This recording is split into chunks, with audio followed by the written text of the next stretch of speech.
Alhamdulillahirabbil alamin. Wa bihi nasta'inu ala umurid dunya waddin. Wala haula wala quwata illa billahil aliyyil azim. Ashhadu an la ilaha illallah wahdahu la syarikalah. Wa ashhadu anna Muhammadan abduhu wa rasuluh. Sallallahu alaihi wa ala alihi wa sahbihi wa man sara ala nahjihi wastanna bisunnatihi ila yaumiddin. Wa sallim tasliman katsira. Puji syukur kita panjatkan hanya kepada Allah Azza wa Jalla semata. Pada kesempatan yang berbahagia ini, di malam Jumat, Allah pertemukan kita kembali untuk mempelajari hadis-hadis Nabi-Nya Sallallahu alaihi wasallam. Mudah-mudahan apa yang akan kita baca bisa menambahkan ketakwaan kita kepada Allah, menambahkan ilmu yang bermanfaat, membuahkan amal soleh, sehingga bisa menjadi bekal kita untuk menghadap kepada Allah Jalla Jalaluhu. Amin ya rabbal alamin. Salawat dan salam semoga senantiasa tercurahkan kepada junjungan kita Nabi Agung Muhammad Sallallahu alaihi wasallam, kepada keluarganya, para sahabatnya, serta segenap umat yang meniti jalan hidup beliau dengan baik dan benar. Bapak, Ibu, dan saudara-saudari sekalian, rahimani wa rahimakumullah. Pada pertemuan yang lalu kita membaca hadis tentang 3 orang pemuda yang datang ke rumah ibunda-ibunda kaum mukminin, istri-istri Nabi sallallahu alaihi wasallam. Mereka semua bertanya tentang amaliyah Nabi sallallahu alaihi wasallam ketika di rumah. Kemudian dikabarkan kepada mereka, dan mereka merasa bahwa amalan Nabi sallallahu alaihi wasallam tersebut sedikit. Hanya saja Nabi sallallahu alaihi wasallam adalah manusia yang telah Allah ampuni dosa-dosanya yang telah lalu dan yang akan datang, sehingga mereka berijtihad. Salah satunya ingin sholat malam terus, yang kedua ingin puasa terus, dan yang ketiga ingin tidak menikah. Maka semuanya itu menyelisihi petunjuk Nabi sallallahu alaihi wasallam, menyelisihi sunnah Nabi sallallahu alaihi wasallam. Pada pertemuan ini kita akan membaca hadis yang ke-6 dari kitab Arba'una Hadisan fit Tarbiyati wal Manhaj. 40 hadis tentang tarbiyah dan manhaj, buah karya Syekh Abdul Aziz bin Muhammad Sadhan hafizahullahu ta'ala. Beliau menuliskan an Abdullah ibni Mas'udin radhiyallahu ta'ala anhu qala Rasulullah sallallahu alaihi wasallam, ya ma'syarasy syabab man istata'a minkumul ba'ata falyatazawwaj fa innahu aghaddu lil basar wa ahsanu lil farji wa man lam yastati' fa alaihi bisawm fa innahu lahu wija. Dari seorang sahabat yang mulia, seorang sahabat senior, Abdullah bin Mas'ud, yang tidak diragukan lagi keilmuan beliau. Beliau mengatakan, Rasulullah sallallahu alaihi wasallam bersabda, wahai sekalian pemuda, man istata'a minkumul ba'ata falyatazawwaj, siapa di antara kalian yang mampu untuk menikah, maka menikahlah. Fa innahu aghaddu lil basar wa ahsanu lil farj. Karena sesungguhnya menikah, dia akan lebih bisa menundukkan pandangan dan lebih bisa menjaga kemaluan. Wa man lam yastati', dan barang siapa yang belum mampu, fa alaihi bisawm, maka hendaknya dia berpuasa.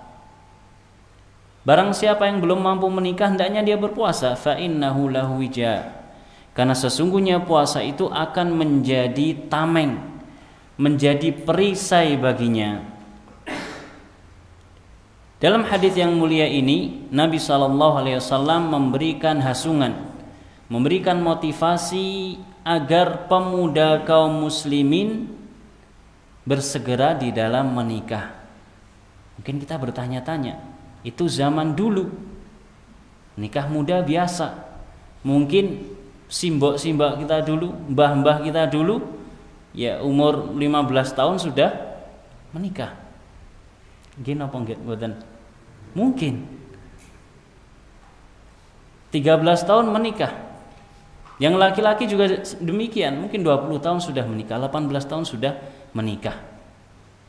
Hanya saja zaman sekarang kita mungkin merasa janggal, masa masih muda, masih pagi sudah menikah. Hanya saja khairul hadi Muhammadin sallallahu alaihi wasallam. Sebaik-baik petunjuk adalah petunjuk Nabi Muhammad sallallahu alaihi wasallam. Dan di sini di dalam hadis ini petunjuk Nabi jelas. Nabi memerintahkan para pemuda agar segera menikah. Sehingga Syekh mengatakan fihi anna marhalatas syababi akhsabu marahilil umur. Dalam hadis ini terdapat faidah bahwasanya marhalatus syabab, tingkatan level usia muda ini adalah akhsabu marahilil umur, usia yang paling produktif atau subur. Kita bertanya lagi, loh di usia produktif kok justru malah menikah? Kalau kita punya pemuda, katakan lulus SMA, ya sweet 17, 17 tahun atau 18 tahun, pasti kita arahkan untuk napa? Imma untuk kuliah, lanjut belajar, wa imma ilal amal, untuk kerja. Karena usia produktif. Hanya saja syariat justru memerintahkan di usia produktif tersebut untuk menikah. Karena usia muda adalah usia yang akan diharapkan masa depannya. Taib, kita baca nanti akan ketemu dengan alasannya, di antaranya disebutkan di dalam syarah beliau. Wa fihi inayatul islami bihadhil marhalah.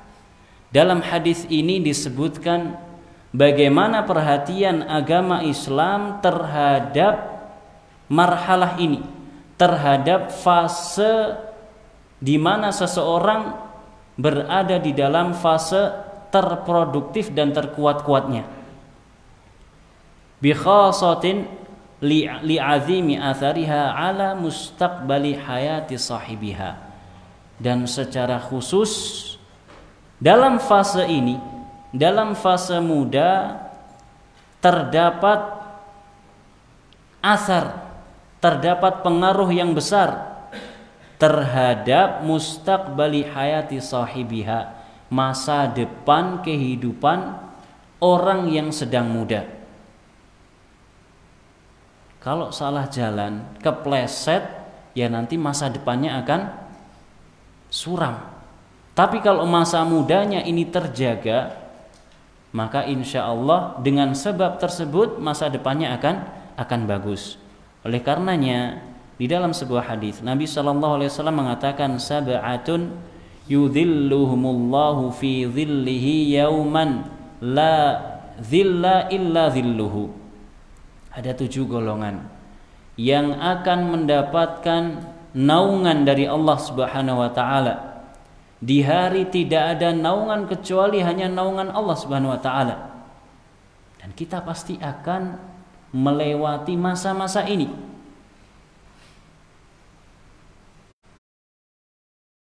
Hari di mana Allah Subhanahu wa taala mendekatkan matahari dengan jarak 1 mil.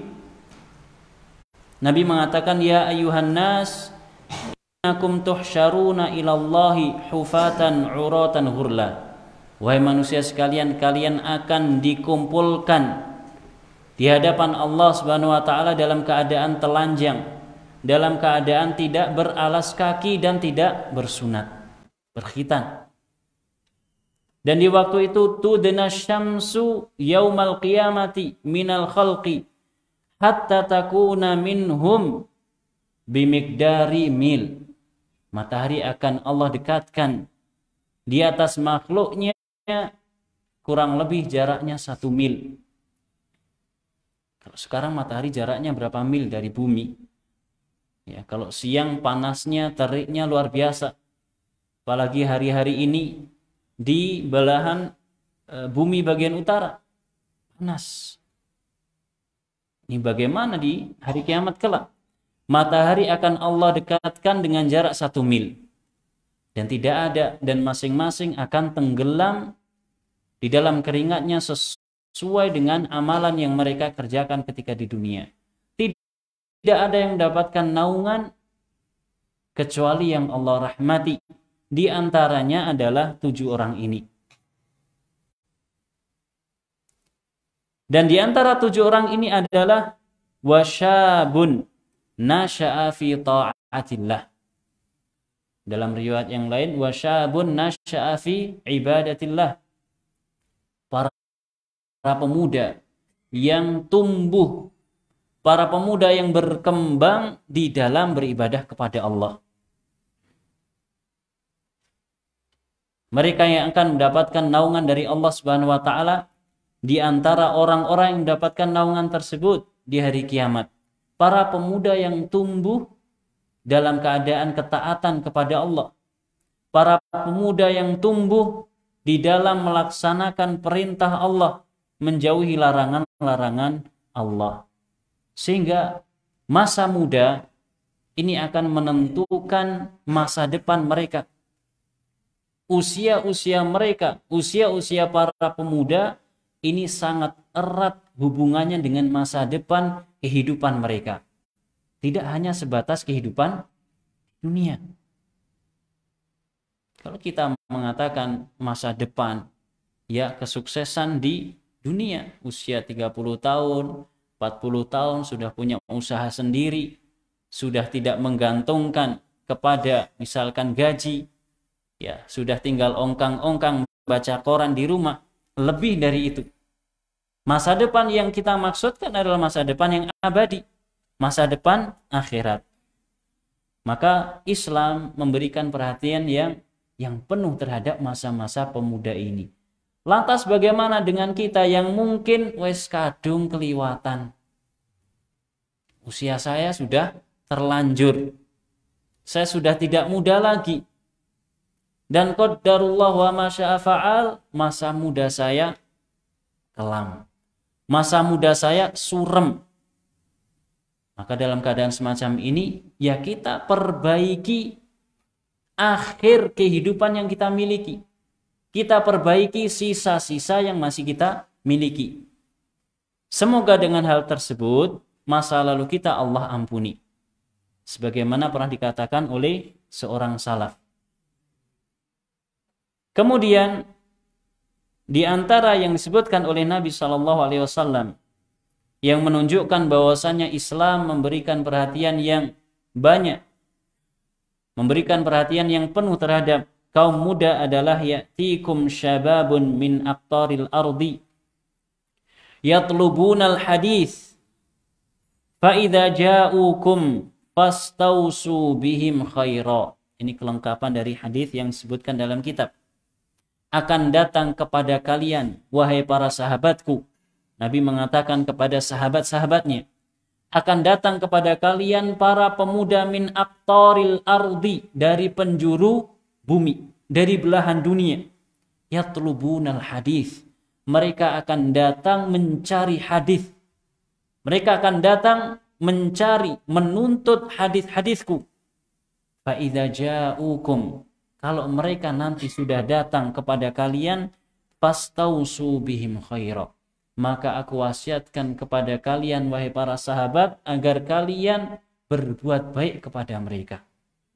Dan benar, sepeninggal Nabi SAW, maka datanglah para pemuda menuju ke Madinah untuk menuntut ilmu, untuk mencatat hadis-hadis Nabi SAW.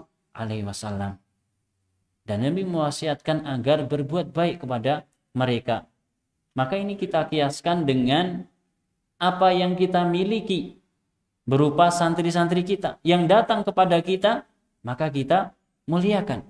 Kita berbuat baik kepada mereka sebagai bentuk menjalankan wasiat Nabi Sallallahu Alaihi Wasallam. Akan datang kepada kita para pemuda yang akan menuntut ilmu, para pemuda yang akan mencatat hadis-hadis Nabi yang kita sampaikan. Maka Nabi mewasiatkan kepada kita yang mengelola lembaga, misalkan yang mengelola pondok pesantren, agar berbuat baik kepada para pemuda tersebut sebagai bentuk melaksanakan wasiat Nabi Sallallahu Alaihi Wasallam. Begitu pula Nabi Sallallahu Alaihi Wasallam mengatakan, la tazulu qadama abdin yaumal qiyamati hatta yus'ala an arba'. Dua kaki seorang hamba di hari kiamat kelak tidak akan bergeser, posisinya tidak akan berubah sampai dia ditanya tentang 4 hal. Di antaranya wa an syababihi fima ablah, tentang masa mudanya. Dia gunakan untuk apa? Dulu ketika kamu muda, kamu ngapain aja? Apa yang kalian lakukan? Apa yang kamu habiskan ketika usiamu masih muda? Akan ditanya oleh Allah Subhanahu wa ta'ala. Sehingga para pemuda hendaknya hati-hati. Ditanya kita nanti. Kita nanti akan ditanya. Dan kita yang mungkin sudah lanjut usianya, kita memperbanyak istighfar. Jikalau memang dulu ketika muda Allah Subhanahu wa ta'ala belum memberikan hidayah kepada kita, maka masa muda adalah masa yang genting, masa yang harus kita berikan perhatian yang penuh, sehingga masa depan mereka nanti menjadi lebih baik. Dan kita yang usianya sudah lanjut, maka kita perhatikan anak-anak kita. Kita perhatikan cucu kita kalau memang sudah memiliki cucu. Jangan sampai anak kita, cucu kita salah jalan. Karena Islam memberikan perhatian. Dan kita sebagai orang Islam harusnya juga demikian. Wa qala Malik ibnul Huwairits radhiyallahu anhu. Malik bin Huwairits pada hadis yang sebelumnya, dia mengatakan, qadimna wa nahnu syababatun mutaqaribun. Dulu kami mendatangi Nabi SAW di Madinah, dan waktu itu usia kami masih muda dengan usia yang berdekatan. Ini diantara hadis Nabi SAW yang menunjukkan bagaimana Nabi SAW secara khusus memberikan perhatian kepada kaum muda. Kemudian beliau mengatakan, wa fihi al-mubadaratu liz-zawaji litahsinil basari wal farji. Dalam hadis ini pula terdapat hasungan, terdapat motivasi agar bersegera menikah. Agar bersegera menikah. Litahsinil basari wal farji. Tujuannya apa? Untuk menjaga mata dan menjaga kemaluan. Terlebih lagi di zaman kita sekarang ini, yang mana seseorang bisa mengakses segala sesuatu kapanpun dan dimanapun. Maka kita lebih butuh lagi terhadap obat yang bisa menundukkan pandangan mata kita. Dan Nabi SAW memberikan solusi dengan segera menikah. Bagi yang belum menikah tentunya. Sudah menikah pripun?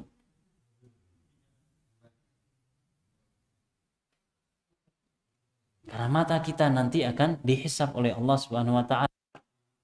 Kalau mata kita terbiasa bermaksiat, bagaimana mata kita akan bisa merasakan kelezatan ketaatan? Kalau mata kita ini terlatih dan terbiasa untuk melihat perkara-perkara yang haram, bagaimana mata kita bisa menikmati nikmatnya membaca ayat-ayat Al-Quran? Dan di akhirat nanti akan ada mata-mata yang tidak tersentuh oleh api neraka. Dalam sebuah riwayat Nabi SAW mengatakan, ainani la tamassuhuman nar. Ada dua mata yang tidak akan tersentuh oleh api neraka. Ainun bakat min khasyatillah. Yang pertama, mata yang menangis karena takut kepada Allah. Bagaimana mungkin kita akan menangis kalau yang kita tonton adalah perkara-perkara yang haram? Maka sebaliknya, seharusnya mata kita ini menangis, meneteskan air mata, bahkan menyucurkan air mata karena takut kepada Allah Subhanahu wa taala. Kita mengingat masa lalu kita yang tidak baik. Kita mengingat dosa-dosa kita, kemudian mata kita berlinang. Ingat bahwasanya Allah Subhanahu wa taala syadidul iqab, maha keras hukumannya. Kita mengingat Allah Subhanahu wa taala memiliki neraka jahanam yang minimal azabnya ketika kaki seseorang dibakar, otaknya meleleh.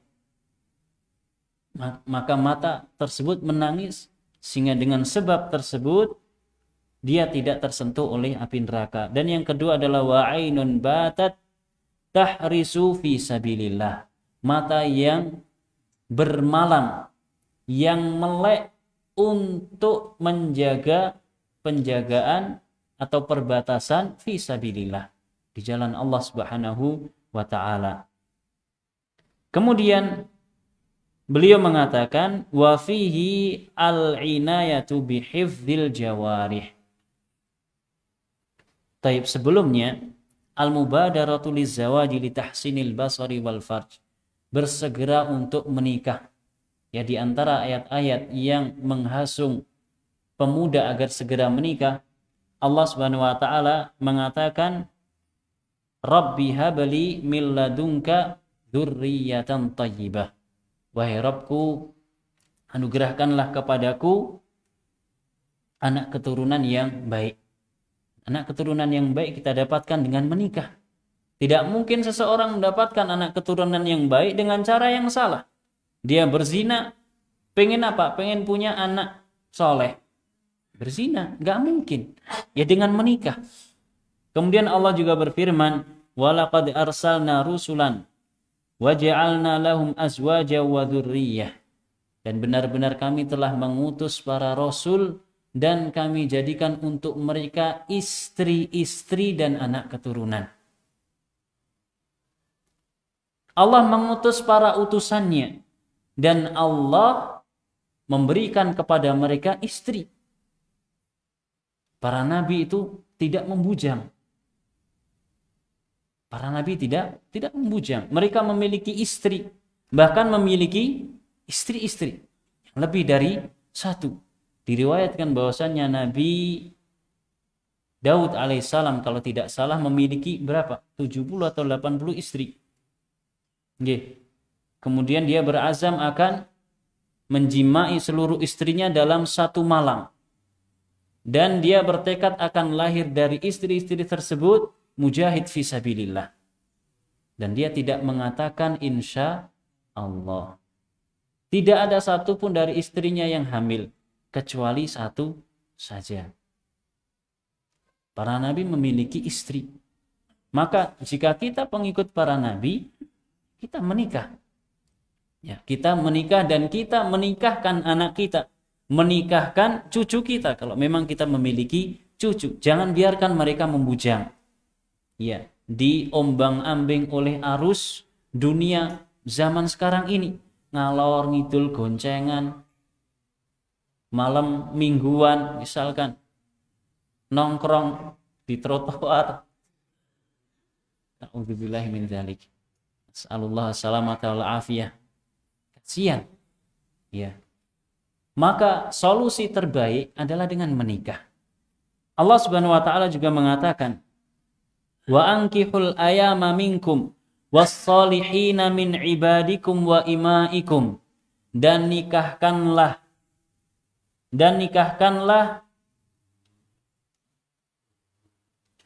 orang-orang yang masih membujang di antara kalian. Bujang di sini ada dua model. Bujang yang masih asli seperti santri, dan bujang yang sudah tidak asli, duda atau janda. Maka Allah Subhanahu wa taala mengatakan nikahkanlah mereka. Allah mengatakan nikahkanlah orang-orang yang membujang. Was-solihina min ibadikum, dan orang-orang soleh dari kalangan budak-budak kalian, wa imaikum, dan juga budak perempuan kalian. Kalau ada orang yang bujang ditawari, sudah mau nikah belum?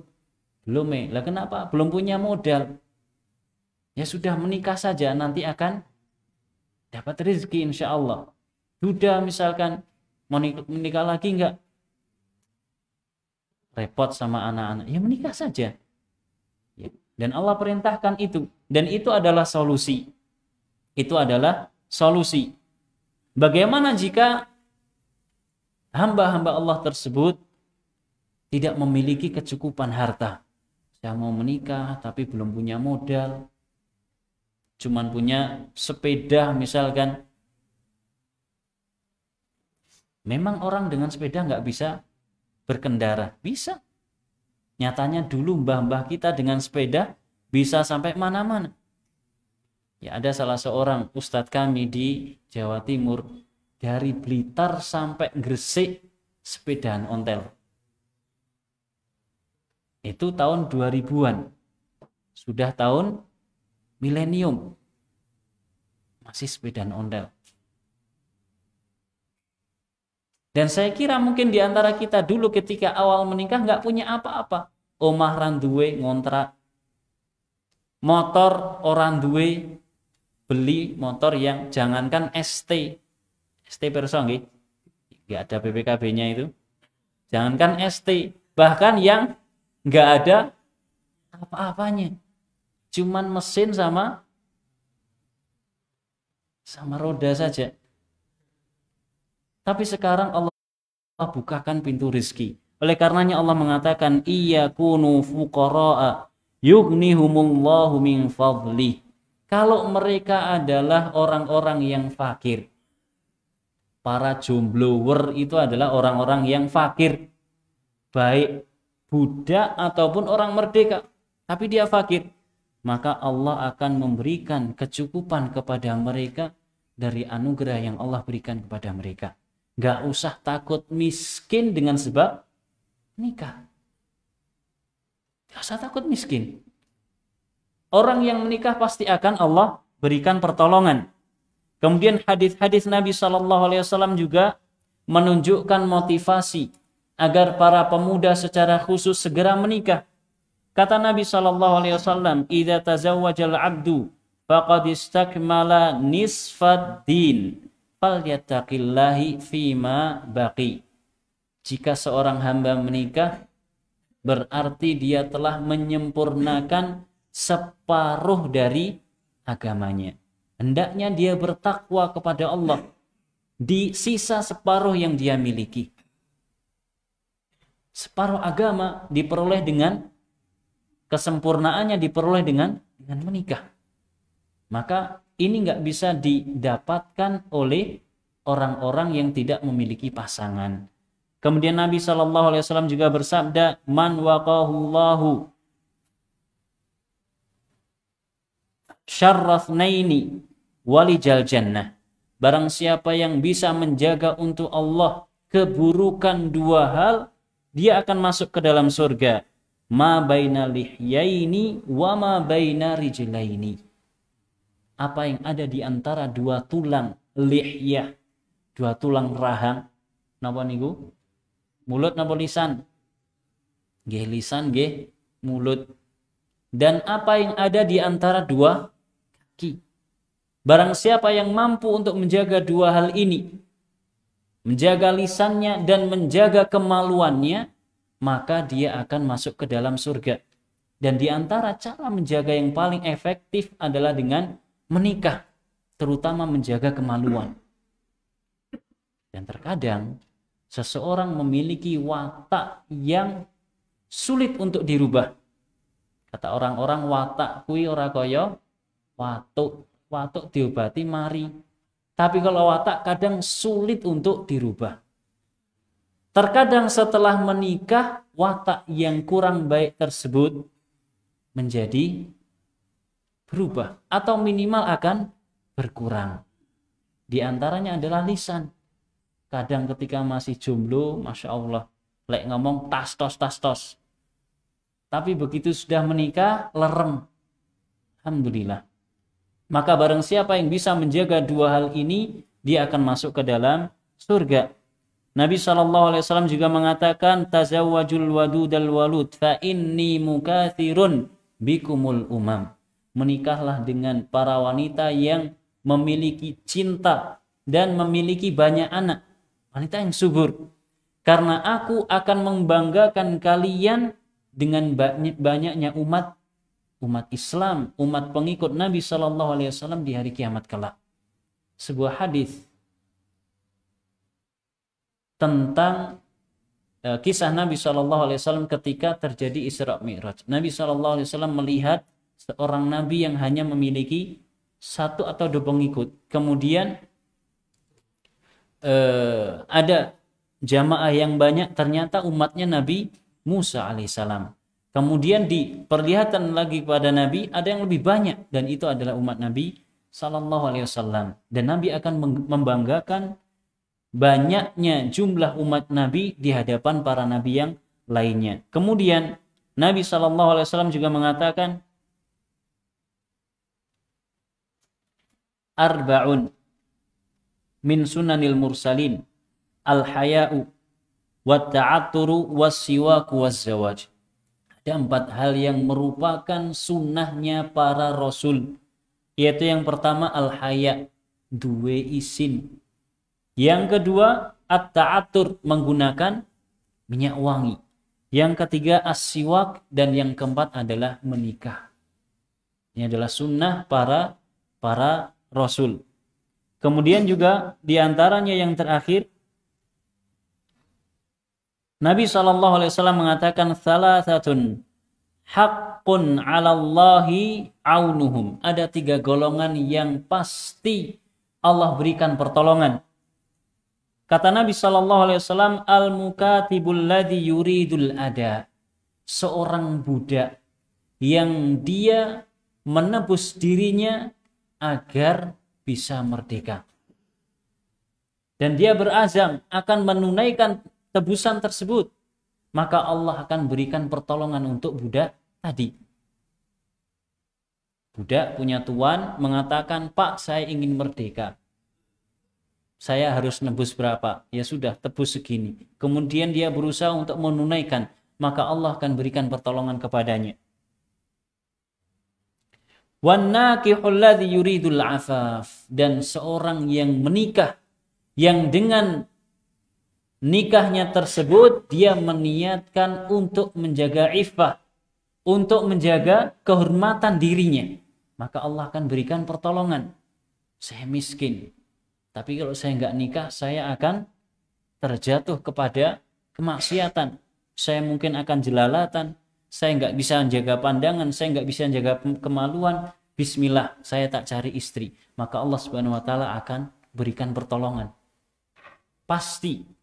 Kemudian yang terakhir, wal mujahidu fi sabilillah. Orang yang sedang berjihad, pasti Allah akan berikan pertolongan kepadanya. Kemudian Bapak Ibu rahimani wa rahimakumullah, di dalam hadis ini pula disebutkan tentang al-inayatu bihifdzil jawarih. Perhatian Islam atau perhatian seorang muslim bihifdzil jawarih, untuk menjaga anggota badannya. Kita wajib menjaga anggota badan kita. Anggota tubuh kita adalah nikmat yang Allah berikan kepada kita secara cuma-cuma. Nggak pernah ketika dulu kita masih di dalam kandungan ibu kita, kita minta, ya Allah berikanlah saya ketajaman mata yang bisa menembus tembok misalkan. Nggak ada. Kekuatan mata yang bisa membaca, yang bisa murojaah semalam suntuk, nggak ada. Semuanya Allah berikan sebagai anugerah secara cuma-cuma. Dan semuanya harus dijaga. Karena semuanya dimintai pertanggungjawaban oleh Allah Subhanahu wa taala.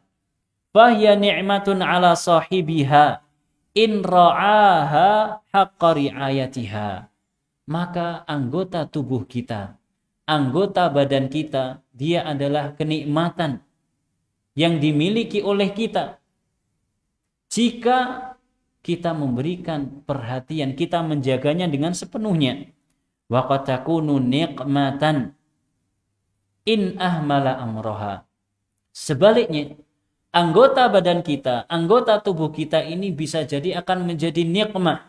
Nikmah itu kebalikan dari nikmat. Berarti napa? Laknat atau hukuman atau azab jika kita meremehkan perkaranya. Kita biarkan ora diopeni duwe moto ya, misalkan digunakan untuk maksiat atau digunakan dengan tidak semestinya. Semuanya akan dimintai pertanggungjawaban. Allah Subhanahu wa taala mengatakan wa inna 'alaikum lahafizin kiraman katibin. Dan sesungguhnya atas kalian semua ada penjaga, para malaikat kiraman katibin yang mulia, yang mereka itu mencatat amal kita. Semuanya Allah catat melalui para malaikat yang ditugaskan olehnya. Allah Subhanahu wa taala mengatakan ma yalfidhu min qaulin illa ladaihi raqibun atid. Tidaklah seseorang melafadzkan sebuah ucapan kecuali ada raqib dan atid. Ada malaikat yang mencatat. Ucapan dicatat oleh malaikat. Bagaimana dengan anggota badan kita? Semuanya dicatat dan semuanya akan dimintai pertanggungjawaban oleh Allah Subhanahu wa taala. Kita harus menjaganya. Bagaimana mata kita, bagaimana kemaluan kita, semuanya akan ditanya. Allah juga mengatakan qul lil mu'minina yaghuddu min absarihim wa yahfadzu furujahum. Katakanlah wahai Nabi kepada orang-orang yang beriman, yaghuddu min absarihim, tundukkanlah pandangan kalian, wa yahfadzu furujahum, dan jagalah kemaluan kalian. Orang kita mengatakan dari mata turun ke hati, dari hati turun ke kemaluan. Maka Allah memerintahkan agar menjaga pandangan. Dan Allah memerintahkan untuk menjaga kemaluan. Caranya bagaimana? Dengan menikah. Dzalika azka lahum. Dan yang demikian itu lebih suci bagi kalian. Orang kalau mata keranjang, na'udzubillahi min dzalik, nas'alullah salamatal afiyah, jelalatan matanya, lirik kono lirik kene, bahkan enggak hanya ngelirik, mandeng, na'udzubillahi min dzalik. Ini tidak terhormat. Beda dengan orang yang menjaga matanya, menundukkan matanya, enggak jelalatan. Ini akan lebih suci dan lebih terhormat di hadapan manusia. Ini tentang mata. Dan Allah mengatakan wa idza sami'ul laghwa a'radu an. Dan orang-orang yang beriman kalau mendengar suara-suara yang tidak ada gunanya, mereka akan berpaling.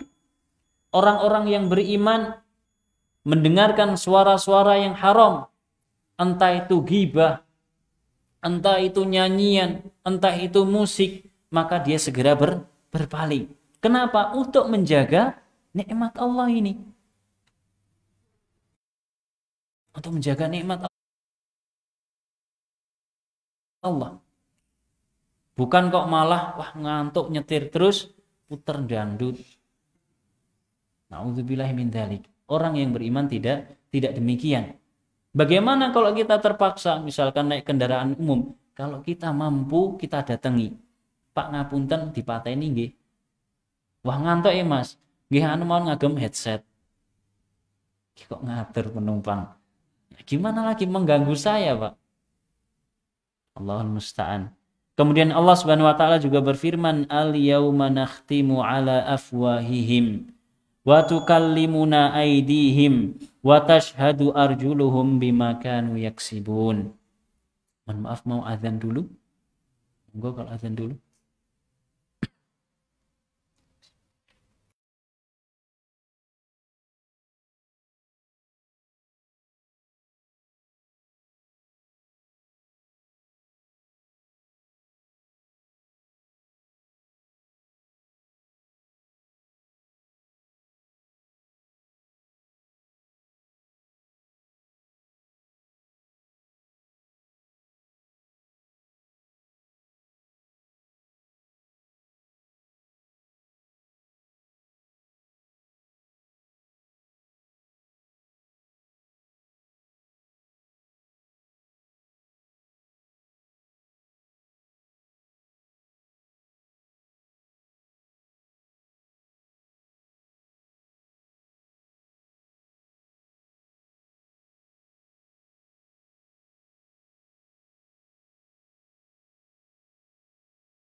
Kita lanjutkan sedikit.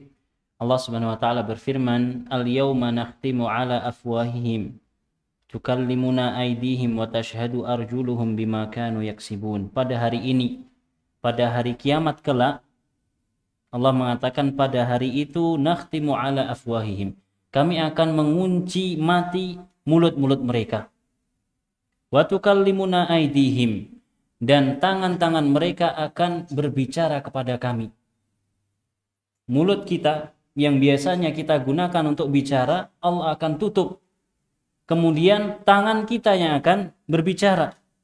Wa tashhadu arjuluhum bima kanu yaksibun. Kemudian kaki kita akan mempersaksikan terhadap apa saja yang dahulu kita kerjakan. Di hari kiamat kelak, semuanya akan dimintai pertanggungjawaban. Tangan kita, kemudian kaki kita, semuanya akan menjadi saksi atas perbuatan kita. Dan yang lebih ngeri lagi daripada itu, Allah mengatakan wa qalu li juludihim lima syahidtum alaina. Mereka mengatakan kepada kulit-kulit mereka, kenapa kalian wahai para kulit menjadi saksi atas kami? Dulu kita bersama wahai kulit, kenapa sekarang justru kalian menjadi saksi atas kami? Kenapa engkau atau kenapa kalian tidak melakukan pembelaan untuk kami? Qalu antaqanallahu alladzi antaqa kulla syai'. Para kulit tersebut memberikan jawaban, Allah yang telah memberikan kepada kami kemampuan untuk berbicara. Dan dialah Allah yang memberikan kemampuan kepada segala sesuatu untuk berbicara. Mereka semua akan menjadi saksi kita. Kalau kita tidak menjaga kenikmatan yang Allah berikan kepada kita, apapun bentuknya itu, maka ingatlah kita nanti akan ditanya terhadap setiap kenikmatan yang kita rasakan tersebut. Kemudian sabda Nabi SAW, wa man lam yastati' fa alaihi bisawm fa innahu lahu wija. Dan barang siapa yang tidak mampu, hendaknya dia berpuasa, karena itu akan menjadi tameng, akan menjadi perisai. Fihi, dalam potongan hadis Nabi SAW ini, azimu athari saumi fi ighdadil basari wa tahsinil farji. Besarnya pengaruh puasa untuk menundukkan pandangan dan menjaga kemaluan. Pada asalnya kalau kita ingin menjaga pandangan mata kita, menjaga kemaluan kita adalah dengan menikah. Hanya saja orang yang tidak mampu, maka Nabi berikan arahan, Nabi berikan petunjuk agar berpuasa. Berpuasa. Wa fihi bayanul wasaili syar'iyyati litadhhibi syahwatil insan wa adamil luju'i ila ghairiha. Dalam potongan hadis ini terdapat penjelasan yang menunjukkan wasilah-wasilah syar'iyyah, metode-metode syar'i untuk menyaring syahwat manusia. Jadi syahwat ini tidak dihilangkan sama sekali, tidak, tetapi disaring. Wa adamil luju'i ila ghairiha, dan tidak beralih kepada selain metode dan solusi syar'i. Kal istimna'il alladhi yadur wa la yanfa'u wa yahdamu wa la yubni. Seperti seseorang enggak bisa nikah, enggak mau puasa, akhirnya melakukan istimna, melakukan onani. Enggak boleh. Atau yang perempuan melakukan masturbasi, enggak boleh. Alladhi yadur, dan ini semua bermadorot, mendatangkan madorot. Wala yanfa', tidak mendatangkan manfaat sama sekali, baik untuk kesehatan orang tersebut ataupun untuk masa depan orang tersebut. Masa depan jelas di dunia, masa depan di akhirat jelas. Dia akan ditanya oleh Allah Subhanahu wa ta'ala. Wa yahdamu wa la yubni, dan itu akan menghancurkan dan tidak akan membangun. Wa fihi al-bu'du an kulli ma yuthiru syahwata mimma la yajuzu syar'an. Menjauhkan diri dari segala sesuatu yang bisa menjadikan syahwat itu bangkit dari perkara-perkara yang tidak diperbolehkan secara syar'i. Ya boleh. Ya. Melihat sesuatu yang haram enggak boleh. Melihat wanita yang bukan mahram enggak boleh. Membangkitkan syahwat tapi pada asalnya tidak diizinkan. La yajuzu syar'an. Bagaimana jika dengan pasangannya, dengan istrinya? Ya, beda urusannya. Karena dibolehkan secara syar'i. Wa fihi anna du'atal khair hum aulan nasi bil mubadarati ila zawaj. Bahwasanya para penyeru kebaikan, para dai, dan secara khusus kita yang ada di sini para penuntut ilmu, yang mana kita tidak ingin mencukupkan ilmu yang kita dengar, yang kita pelajari, yang kita fahami hanya untuk kita. Kita ingin ilmu yang sampai ke kita ini akan tersebar melalui kita. Sehingga sejatinya kita adalah du'atul khair. Maka mereka adalah orang yang aulan nasi bil mubadarati ila zawaj. Orang yang paling utama untuk segera menikah. Kok malah seperti itu? Naam. Dan menikah tidak menghalangi menuntut ilmu. Tidak ada tabrakan antara menikah dengan menuntut ilmu, tidak. Semuanya bisa dilakukan secara bersama-sama insyaallah. Li'alla tashghala nufusuhum bima yadurruha min fitani syahwat. Agar jiwanya tidak tersibukkan dengan perkara-perkara yang menyibukkan. Berupa fitnah-fitnah syahwat. Nas'alullah salamata wal afiyah. Gara-gara tidak menikah, akhirnya terjatuh kepada perkara-perkara yang diharamkan. Kalau sudah memang ingin menikah, ya ngomong. Jangan pacaran. Ya, santri. Kalau sudah pengen nikah, ngomong. Demikian pula santriwati. Kita nggak ada di sini, nggih. Nanti insya Allah akan ada insya Allah. Ya bicara, ngomong. Jangan pacaran. Kalau memang gentle, kalau memang ya laki-laki datang kepada orang tuanya, lamar. Jangan sembunyi-sembunyi lewat belakang. Jangan cuman main SMS atau WA. Nggak ada manfaatnya.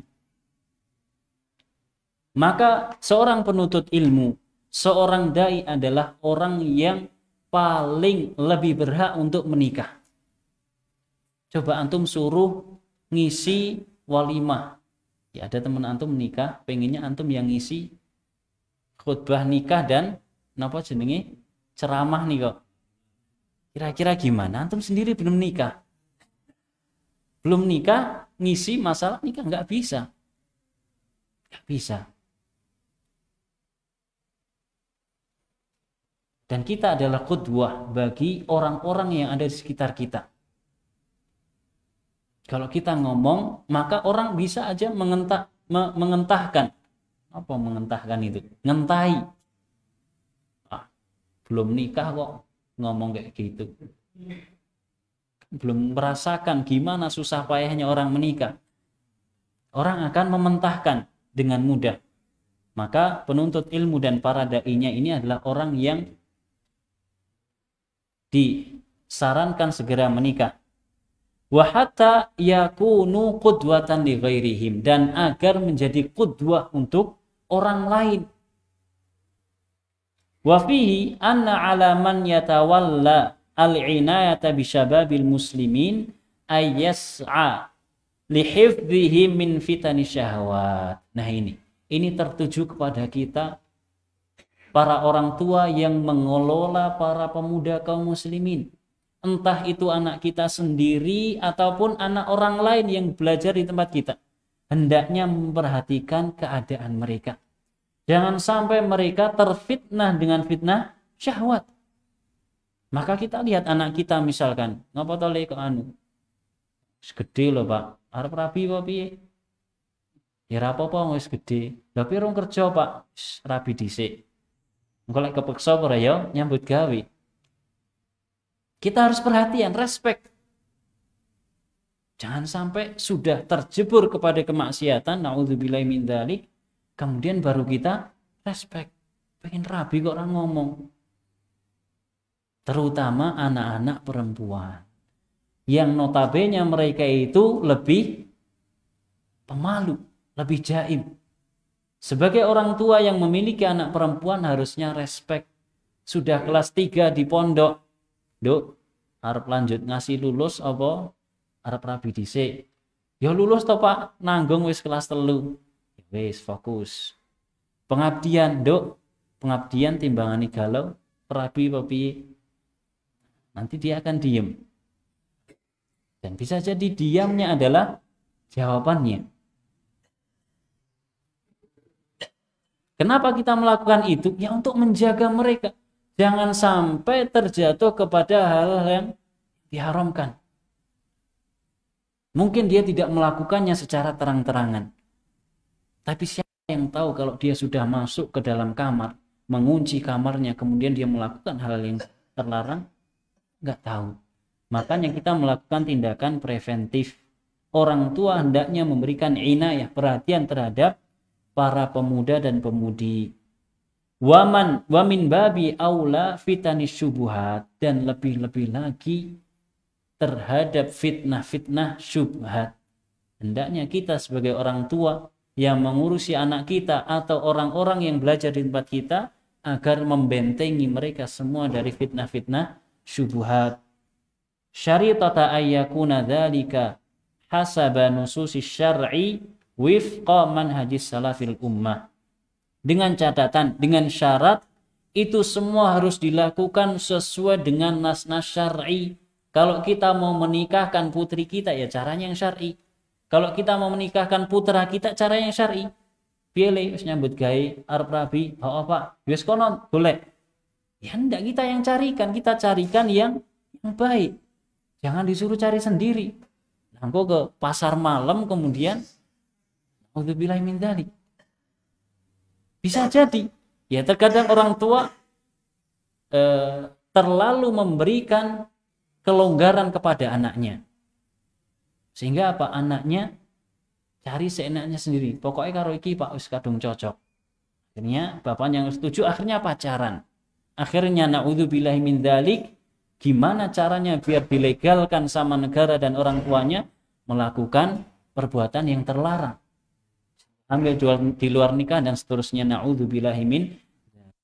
Caranya harus sesuai dengan cara syar'i, sesuai dengan metode para salaful ummah. Wallahu ta'ala alam bisawab. Mudah-mudahan bermanfaat untuk kita semua. Wallahu ta'ala alam. Ini ada pertanyaan, kalau bisa saya jawab, kalau nggak bisa nggih ditang letakkan Ustadz lantunipun. Apakah ada batasan usia secara syar'i seseorang dikatakan sebagai pemuda? Saya tidak tahu. Hanya saja ada sebagian yang mengatakan usia muda itu sampai 40 tahun. Ini sepertinya santri yang pengen fokus belajar.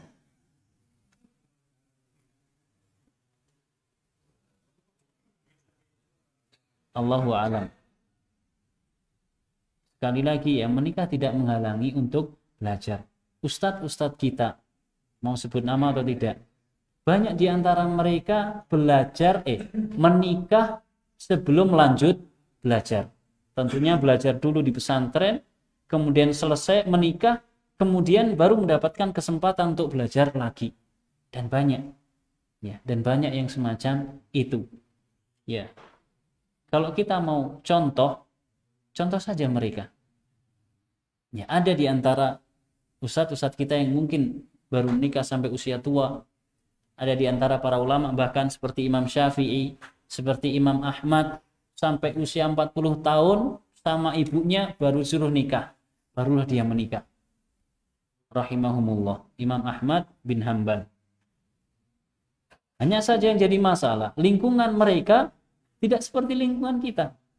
Antum jangan sampai keluar dari masjid. Ya, di dalam masjid saja mungkin melihat wanita. Kemudian antum tertarik, ingin menikah, bayangkan dan seterusnya. Maka sebaiknya segera menikah.